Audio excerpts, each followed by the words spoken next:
D'Angelo, and you're watching a special edition of STC Now. If it's happening in St. Charles. 2017 was another banner year for the city with continued growth, success, and achievements. Parks and Recreation has been hard at work after the passing of Prop P in 2016.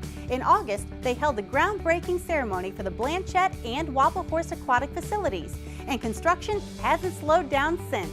Keep an eye out on Memorial Day weekend when the aquatic facilities open to the public. The Department of Engineering has identified 24 stormwater projects to be completed with Prop P funding. Along with Public Works, Community Development, and Parks and Recreation, they discussed these and other projects at the H2O Project Showcase Open House events. The city also completed the Highway 94 Water Tower and opened the Highway 370-94 Bike Trail. Last March, the trolley returned to St. Charles. The 30-minute loop stops at favorite local spots, including Main Street, the streets of St. Charles, and the Convention Center. The trolley is free to ride and will return this March. 2 new members joined the St. Charles City Council in 2017. Bart Haberstroh began representing Ward 9 at the April 18th council meeting, and 2 weeks later, on May 2nd, Vince Ratchford was sworn in as the council member for Ward 3. On November 5th, 10 St. Charles Fire Department employees were honored by the Greater St. Louis Area Fire Chiefs Association for rescuing 2 disabled residents from a house fire in June 2016. The department also partnered with the Elm Point Animal Hospital to provide pet oxygen kits for firefighters. The St. Charles Police Department continued to host community outreach events, including Coffee with a Cop, Walk and Talk, and St. Charles Night Out. Be on the lookout for these events and more in 2018, and get to know the officers that patrol your community. The department also launched the Police Explorer program, giving people ages 14 through 21 the opportunity to get an up-close look at a possible career in law enforcement.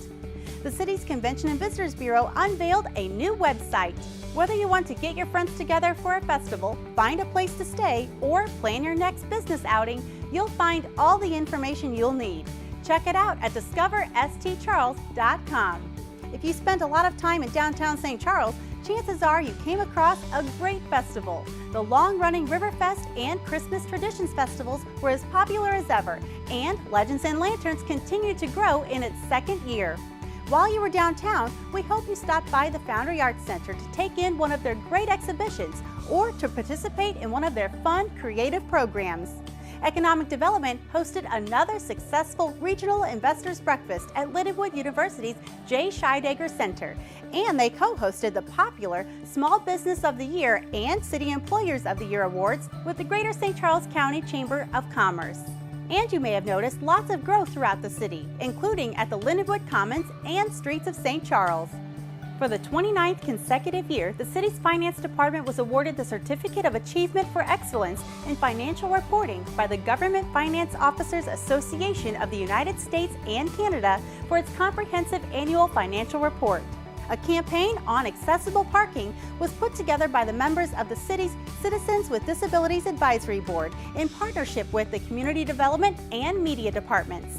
The city continued to keep residents informed through television, YouTube, Facebook, and Twitter, and we established an active presence on Instagram. Check us out at st.charlescity. We also continue to provide the weekly e-news, quarterly newsletter, and city-centric programming such as STC Now.